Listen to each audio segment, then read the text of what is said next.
చెప్పాను కదా! నెక్స్ట్ వ్లాగ్‌లో చెప్తానని. ఇంక ఈరోజైతే మా చిన్న కోడలికి అన్నప్రాసన అనమాట. అదేంటి చిన్న కోడలు అంటున్నావు, పెద్ద కోడలు ఏది అంటారా? పెద్ద కోడలిని లాస్ట్‌లో చేయిస్తాను.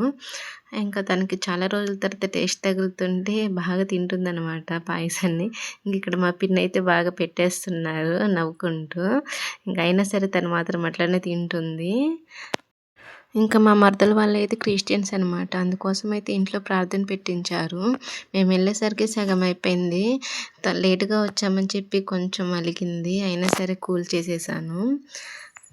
చెప్పాలంటే డే ముందే రమ్మని చెప్పింది. కాకపోతే ఖుషీకి కోల్డ్ ఉండడం వల్ల కొంచెం ఇబ్బందిగా ఉండేసరికి రాలేకపోయానని చెప్పాను. కన్విన్స్ అయ్యింది. ఇప్పుడైతే నా టర్న్ అనమాట. నేనెళ్ళి తినిపిస్తున్నాను. ఇక్కడైతే మా బుజ్జి మిస్ అయ్యాడు. బయటికెళ్లారు. ఇంకా తినైతే వాళ్ళ అక్క అనమాట. వాళ్ళ పెద్దది. తినకు కూడా సేమ్ ఇట్లనే చేశారు. సరే మరి నచ్చితే లైక్ చేయండి.